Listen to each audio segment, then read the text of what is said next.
I just had a few drinks. I'm only driving home. I've done this before. I'll be fine. Right? Driving high or drunk is a selfish choice that puts all of us at risk. Plan for a sober ride share, or Metro. DC police are arresting impaired drivers, so drive sober or get pulled over. A message from the DC Highway Safety Office, Metropolitan Police Department Chief Pamela A. Smith, and everyone you'll save by driving sober. Welcome, everyone, to another episode of Streamed and Screened, an entertainment podcast about movies and TV from Lee Enterprises. I'm Terry Lipshetz, managing editor of the National Newsroom at Lee and co-host of the program, Bruce Miller, editor of the Sioux City Journal, a longtime entertainment reporter. And we had an action-packed weekend with a big movie that another, it's not quite at the level of Deadpool and Wolverine in terms of money, but it took the box office. And these R-rated movies don't always rake in a ton of money. You know, it reminded me of the past. It really did. This was when summer movies were kind of fun, and you just kind of got absorbed into it. You didn't really need to know anything. Alien Romulus. Yes. We both saw it this weekend, not together, but separately. What were your thoughts of this one? You know what? I love the idea that it references earlier films, even though they say, this is not related. It's not, you don't have to see the other ones to know this one, all that kind of disclaimer stuff, so that then people don't stay away from the film. But it did have Easter eggs, if you will, that reference the earlier films. And I thought it was a great way to introduce AI into the world, because there's a character that recurs from one of the early films, and he's not around anymore. Yeah, the actor had died. I agree with you here too. What's it like? Alien, I love the franchise, but it's not like for me. Star Wars is one where I'll every once in a while I'll just throw on Empire Strikes Back or Return of the Jedi or whatever. Right? With Alien, I don't remember the last time I saw the original one. I remember Alien Resurrection came out in the late 90s and I saw it, and then I probably haven't seen it since the late 1990s. So there's a lot of these movies where it's like, ooh, Alien movie, got to see it. I'll see it, and then I don't go back to it. So, I saw Prometheus, I saw Covenant when that came out a few years ago. I haven't seen it since. So with a lot of these things, it's kind of back of the mind. So when I went to see Romulus, I had forgotten a lot of things. And so I was going into it thinking okay, if I was a moviegoer who had never seen this franchise, would this movie hold up? And it absolutely does, because you don't need that prior knowledge. It's completely unnecessary. You could just watch this movie, and if you like it, decide, okay, I'll go back and watch the others. You could be like, yeah, it's good. I have no interest in seeing anything else, and you'd be totally fine. It's the perfect film where it has those callbacks to the original. It brings in some references to the two newer movies, like that black goo kind of thing, where those were introduced in the two newer prequels that Ridley Scott had done. But at the same time, it stands on its own, and it kind of at the end sets up the possibility that we could do more, that we could spin the same story forward and have another. Or it could just be one and done and just be a standalone film. So it's like everything about it to me was perfect. It had its, they call these movies horror movies. I don't see it as a horror movie. I see it as more like a sci-fi thriller.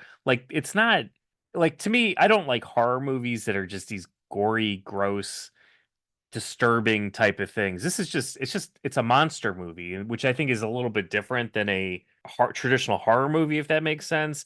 It's just, you're watching it and then you're jumping in your seat because it kind of freaks you out, but it's not this there's moments where you got aliens busting out of your chest and everything, but it's not the gross gore fest of some of these slasher type of movies. It's a different, in my mind at least, it's a little bit of a different, it's just more of a sci-fi thriller, edge of your seat, intense. Yeah, I like the idea that there are films that come chronologically after this, that if I wanted to go and watch and say, well, what really happened to all of that stuff? I'd know where to go. I could find it, and I would have to wait for 5 years for some director to kind of dream it up what it might be. So that's what's good about this kind of screwy timeline they've got that they're working with.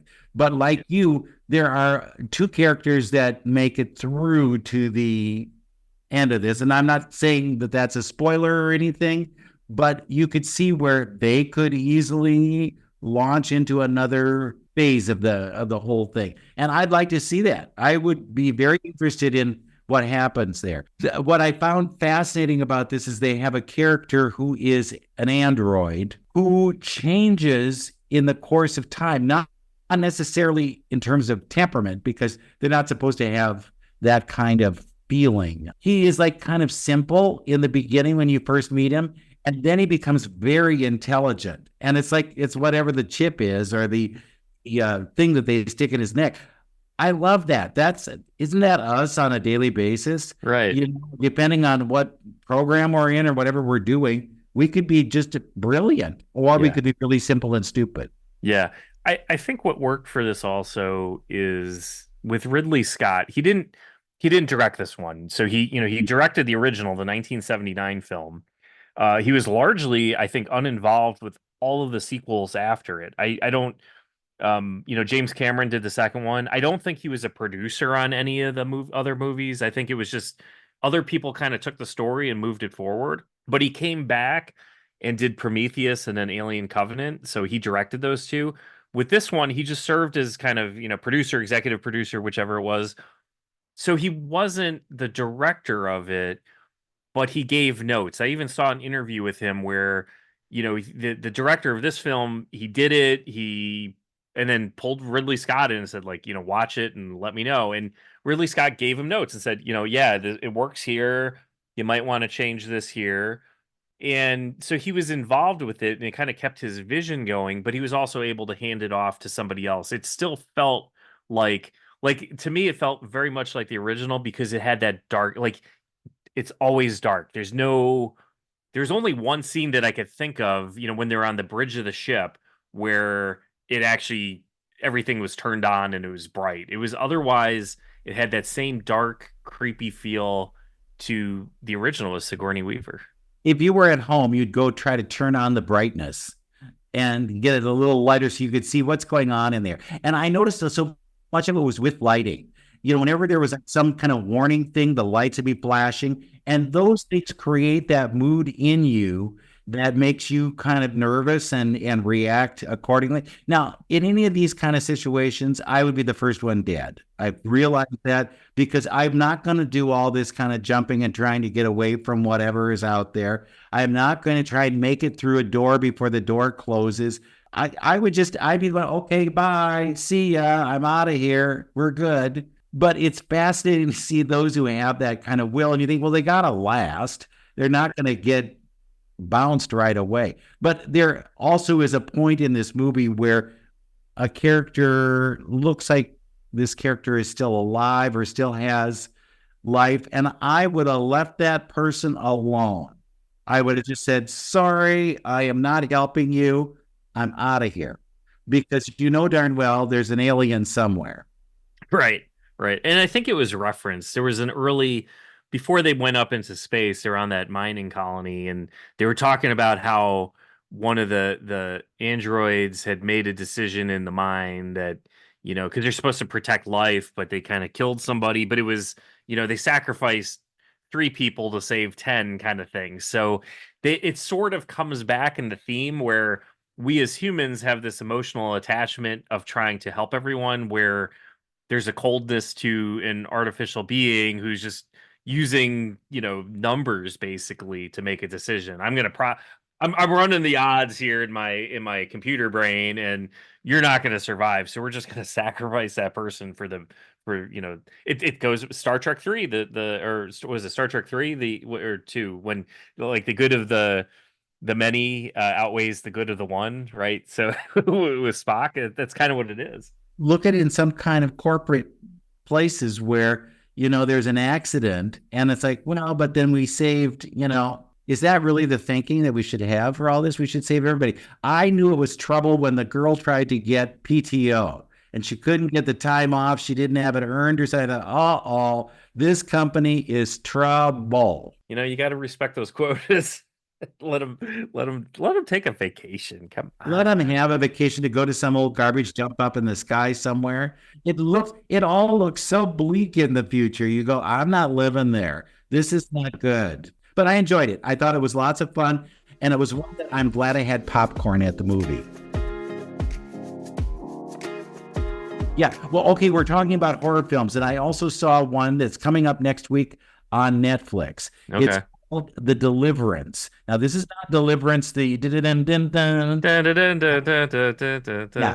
no that. banjos. No. It's now, and you think, okay, Glenn Close. All right. You're getting a picture.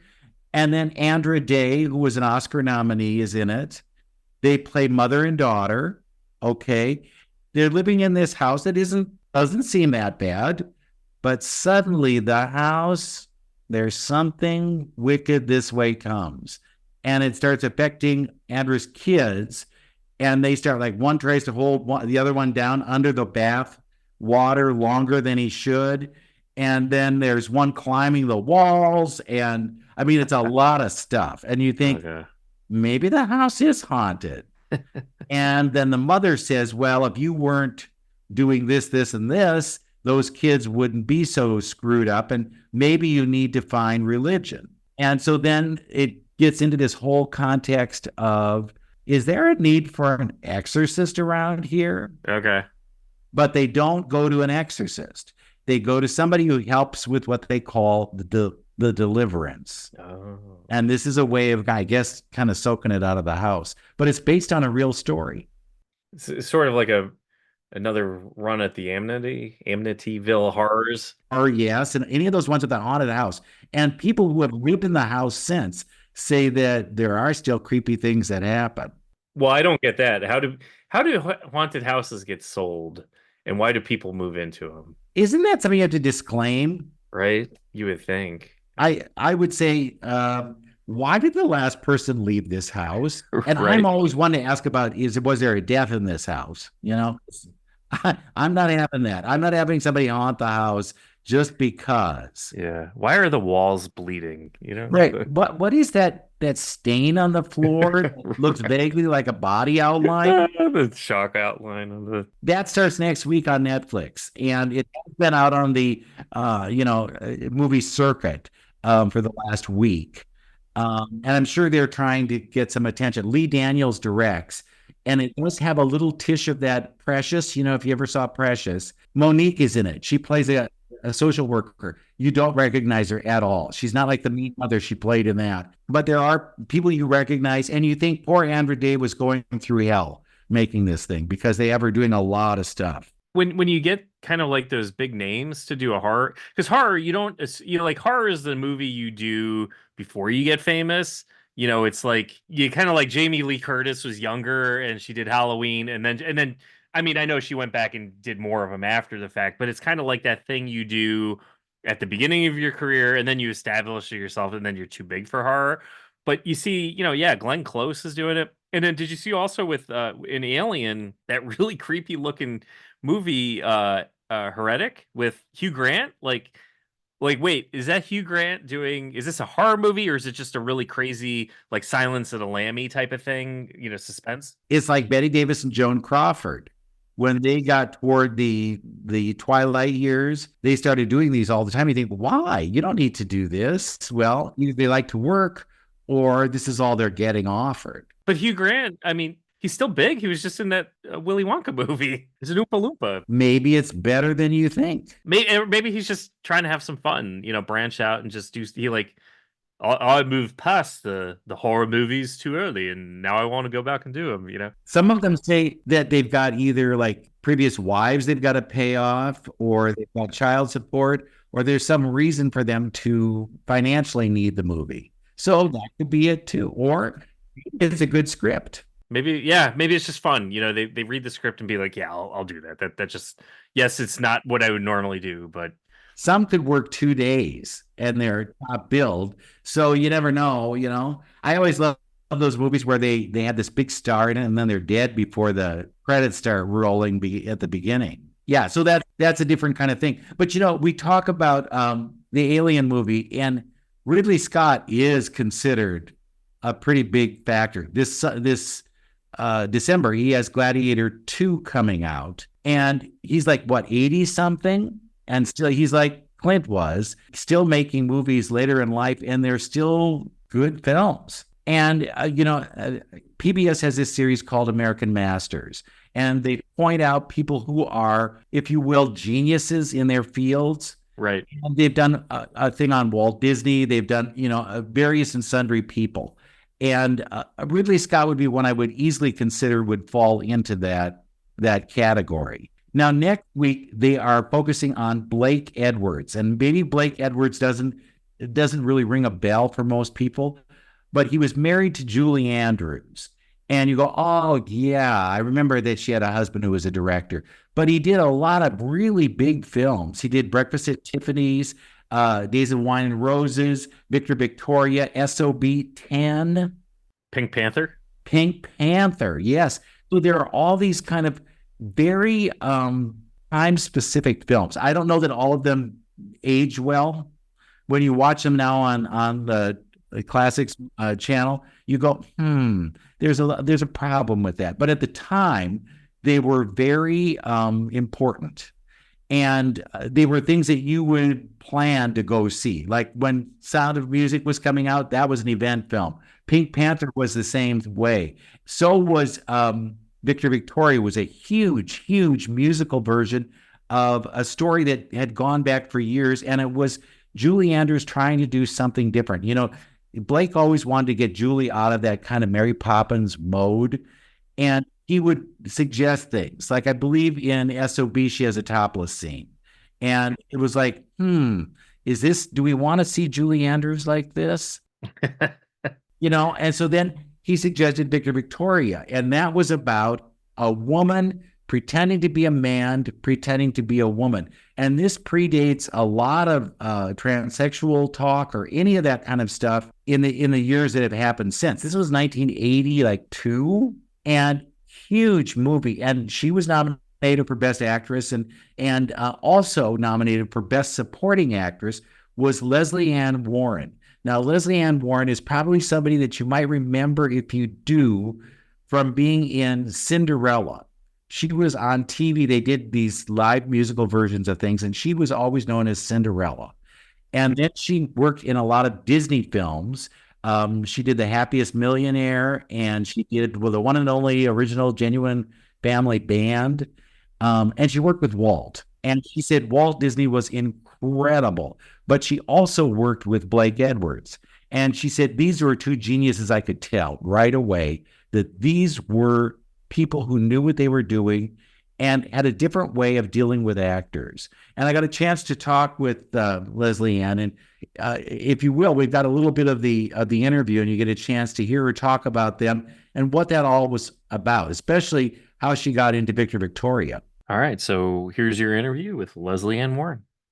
I look at your career, and you can easily see there are days or times when you take a veer. What prompts those kinds of things? Like, certainly you could have been a Disney person forever, but what changes in your mind? What is the thing that does that? I wanted to play different women with different issues, whether it was comedic or dramatic. It was really important to me as an actress, even a young baby actress, to be able to understand and illuminate the human condition, women's human condition through my work. So, for instance, I started on Broadway in 110 in the Shade playing this sort of town flirty, sexy, funny girl, and went directly from that to Cinderella, which was, the fairy princess of all time. So I always wanted to attempt to find different avenues of expression through my work. Do others go along with that idea? Do they say, oh, no, you shouldn't be doing this. This is not... Yeah. I did a movie called Choose Me. I don't know if you know it. It's an independent movie, and it was coming on the heels of Victor Victoria. So Victor Victoria was this giant movie, and this was a very small independent movie with Alan Rudolph directing. But I loved it, and I loved the character, and I was very anxious to work with Alan Rudolph, and my agent at the time didn't want me to do it. He said, you need to go to something big, you need to do this and this, and so vice versa. They wanted me to do this big miniseries with Robert Wagner and Angie Dickinson and all these people called Pearl, and about Pearl Harbor, and it was a big money day, and all of that, and I didn't want to do it, and he really pushed me to do it, so I did it. And I was proud of it and happy that I did it. So, yes, that those choices are sometimes, So when you look back in your career now, do you say, yep, I was right to do it the way I did it? Yes. And of course, I have a few things that I would have done differently. I reached a point with the TV movies that I was doing in the 80s where I just said, I don't want to do it anymore. I want to do movies. And nobody wanted me to do that because I was making really wonderful money for all of them. And, they said, we can get you your own production deal. You can, produce your own television movies. We could, and I said, no, I don't want to do them anymore. I want to do movies. And right after that, I got Victor Victoria. At times, I think I did things out of financial fear. Sure.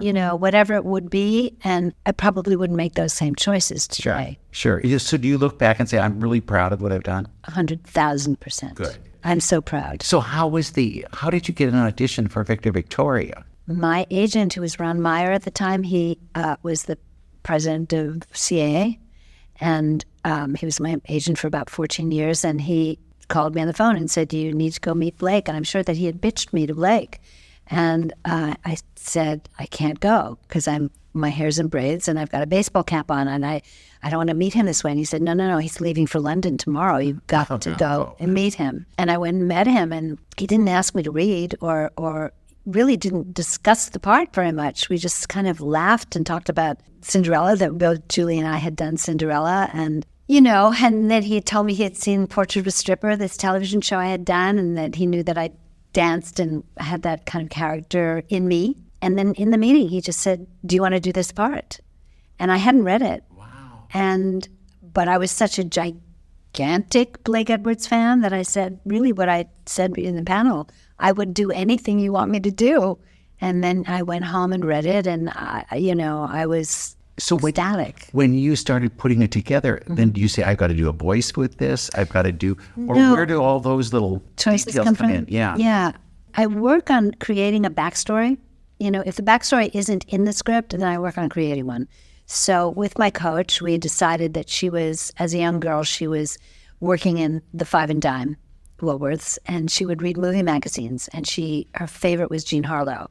So I copied Jean Harlow's makeup and literally copied it and with the heart and, all of it. And then she lived on the Lower East Side, we decided. And so she had that accent. And then that she lived in a family of 14 and had to yell all the time to get heard and had to be aggressive. And, so slowly I put these pieces of her character together so that I would have a real human being that I was playing.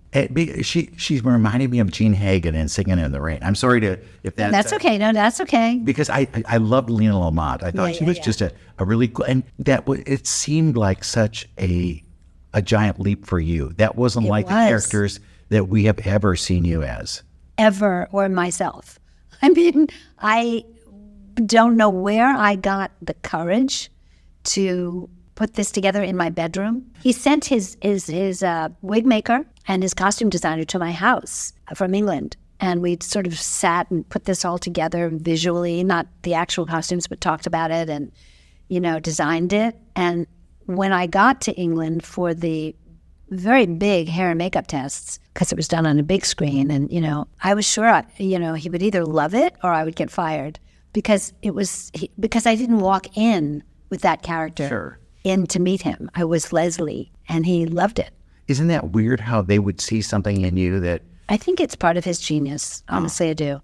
I think his capacity to envision what someone was capable of without ever having seen it before is kind of a, part of his brilliance.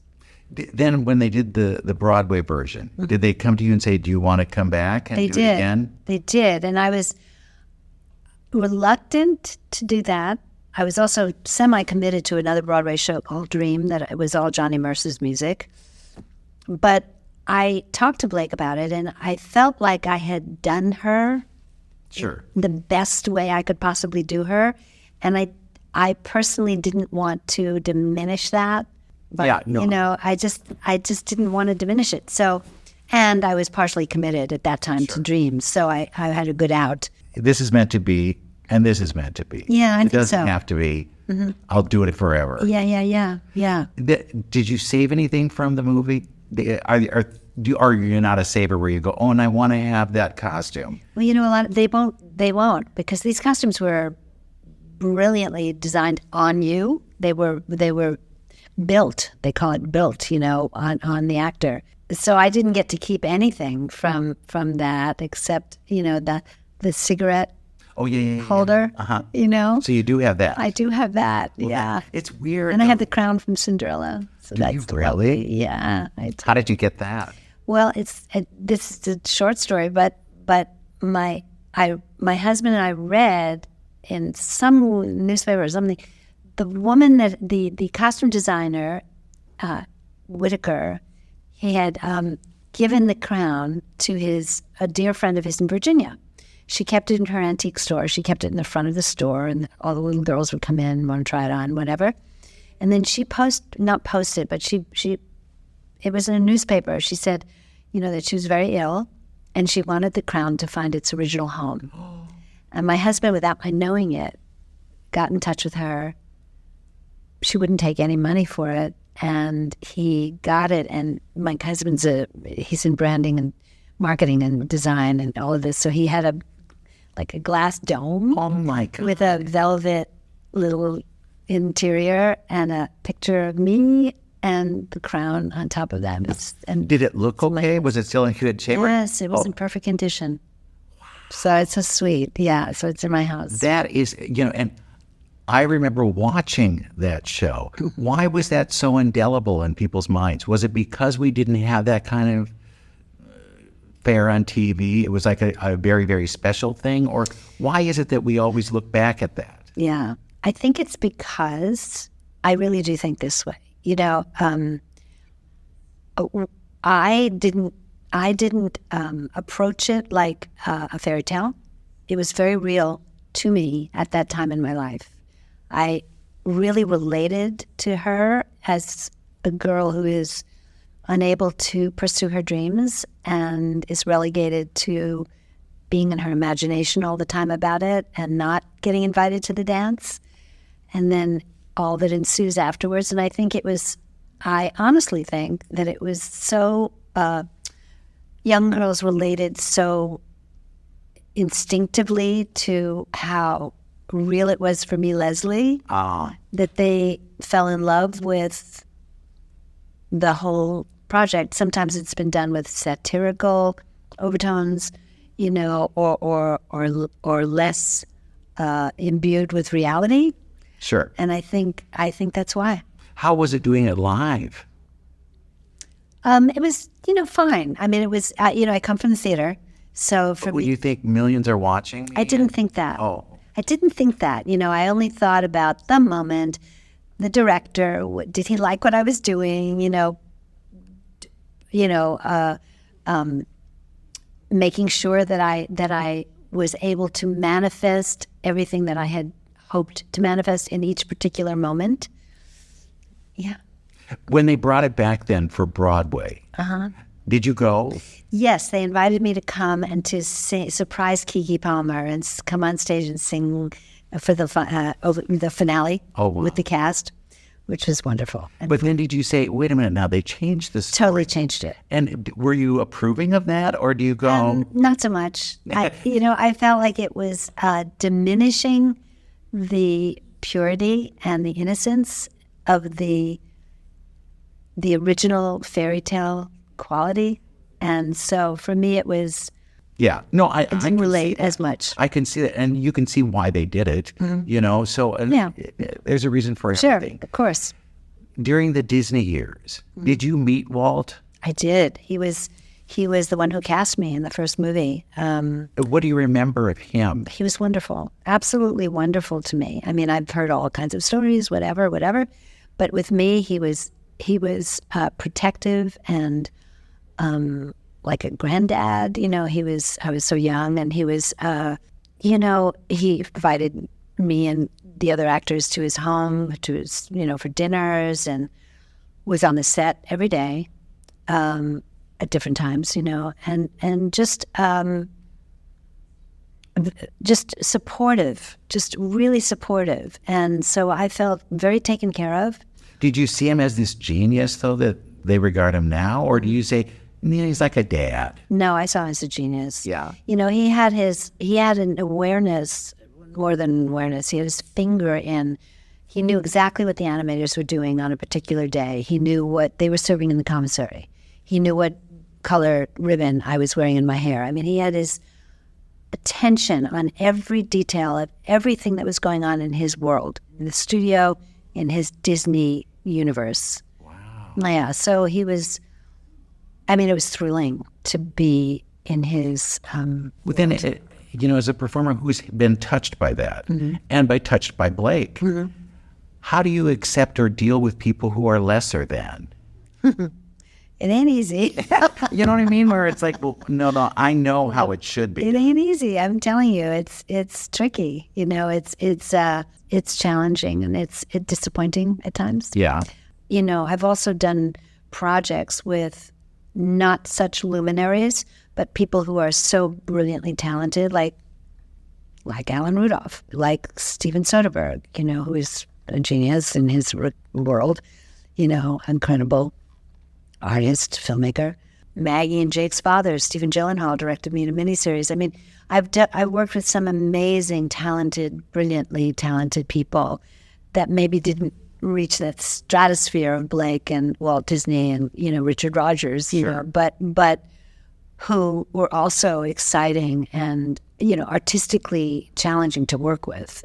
All right, Bruce, thanks for that interview. Sounds like another interesting topic from PBS. Blake Edwards, A Love Story in 24 Frames, airs this next week on PBS, part of the American Masters series. So look for it, because I think you'll enjoy it. And you see Bo Derek, she talks about things. Julie Andrews is in it. So it's an interesting way of maybe being introduced to Blake Edwards if you'd never really heard of him before. So speaking of highbrow television and whatnot, you've seen Tiger King. Do you recall Tiger King? Love Tiger King. Love Tiger King. That was one of my Halloween costumes one year. Oh, man. So there's a sequel of sorts now on HBO. The first episode just dropped. I think it's maybe 4 episodes total. I got to look back and confirm. But it's the same director, Eric Goode, who did Tiger King. He is doing a new kind of like documentary series, this time for HBO, called Chimp Crazy. And just, if you think like, okay, Chimp Crazy, what could that be about? It's exactly what you think it is. It's a show about people who are raising chimpanzees or own them or are somehow involved with chimps. And it's sort of they have their own character, I guess. Like the first episode has this one woman who I guess we'll call her the Joe Exotic of Chimp Crazy. She's I think she refers to herself in the episode as the Dolly Parton of chimps. Nice. Yeah, so it's a little bit weird, but it kind of gets into like people that have chimps. It's a little bit it's a little disturbing. I mean, because you like, she doesn't have a dead husband somewhere, does she? No, but these are she speaks about chimps of like, I think early in the episode she says something to the effect of like, that bond you have with your children. Well, a bond you can have with a chimpanzee runs much deeper than that, which is no, like I love my cat. I love my cat, but like I love my kids more than my cat. Like I think so. I mean, yeah. it's a cat. I mean, I love my cat dearly. Don't get me wrong. Don't think I'm an awful cat person. Like I love my cat to death, but it's not my kids.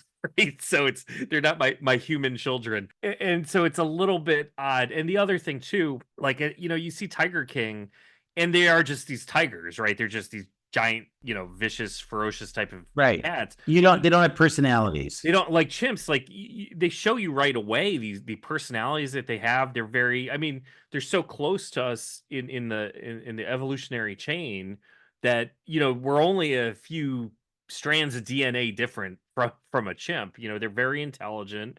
They have very similar lifespans to us, as we see in the episode. They like McDonald's, so they're just very similar in a lot of ways. So the heartstrings that this tugs at, it runs a little bit deeper. Like I was maybe 5 minutes into this show and just I'm all immediately, you're killing me here. That these poor animals have to live like this, and it gets into, so Eric Good, who does the show, because he's became known in animal circles for Tiger King, people don't want to really talk to him so much. So he basically got a proxy director who goes in his place to conduct interviews and try to set things up. And it's somebody who he was in the circus. He graduated from clown college.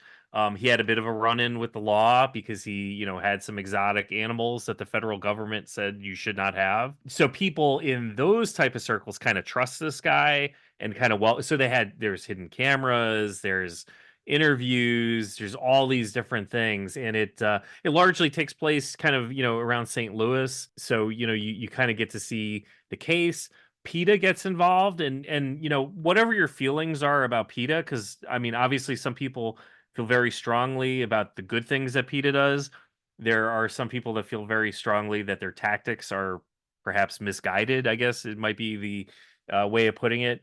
But you kind of come away thinking like, yeah, I think PETA's got a case in this one. Does it come to some conclusion at the end, or is it just kind of a slice of life thing? Well, there's definitely a conclusion of sorts by the end of the first episode, but now I'm waiting for episode 2 next week. So it's not this isn't like a Netflix, like we're dumping all of the candy in the bowl for you to gobble up right away. This is, you've got to pace yourself and not gorge. So then do you come back to that woman, or is her story told and then we move on to another story? Oh no. There is definitely a cliffhanger at the end of episode 1, which I didn't realize that the show started this week. I was expecting one more episode, and I was kind of angry that it didn't continue because it left me like craving more. You were chimp crazy. I was chimp crazy. So this is the new Tiger King. And how many episodes can I do it? It sounds like 4. So it's I could do that. Yeah. So we got we did one in the can already, and then you got basically the rest of August, and there you go. Good. It'll be a good back to school kind of thing. Yeah, and it's not a long episode. It's like an hour or less. And it doesn't cover like famous chimps where you go, oh. Well, it does. Oh, really? Like you'll know some of the, like you've seen some of these chimps on greeting cards. Really? Like in Pepsi commercials, in movies. Do you remember the actor Alan Cumming? He's been in a few films. He was Trader. He's the host of Trader. Yeah, and he was in Goldeneye as one of those early Pierce Brosnan. Cabaret on Broadway won a Tony Award. Yeah. He's involved with PETA, but he actually did a movie in the 90s with one of the chimps that's now in captivity, and he helped raise concern because he found out, like, he adored this chimp. Like when he did this movie, the chimp would run up to him, give him a hug every day. They formed a bond on set. And then he kind of like, I think he said it as like, they told him, oh yeah, chimps, they just retired to Palm Springs. So when he got to California at some point, he's thinking like, I'm going to California where there's like rich and famous and chimpanzees, which is not the case. So he kind of discovers what happened to this chimp that he had grown attached to and the deplorable conditions which they allege, and a judge kind of agreed with. They don't live like the high life, and no, not at Neverland Ranch or anything like that. Yeah, no. Alan Cumming is one of the protagonists in this, working with PETA to help rescue these animals, basically. So yeah, there's some a lot of intrigue here. Well, I gotta see it then. This will be one to watch. Gotta watch it. Yeah, but I only get like 2 episodes now, so I won't get them all. Well, if you watch it this weekend, so we're kind of in between weeks, so we got one more coming up soon, and then you got 2 more weeks after that, and then that should be about it. Sounds good. Yeah. Good. I don't think we can go any further with this episode. We need. We can't get more. No, we've gotten crazy enough with the chimps, so we'll end this episode. We thank you again for always coming back, and tune in again next week for another episode of Strange Unscreened.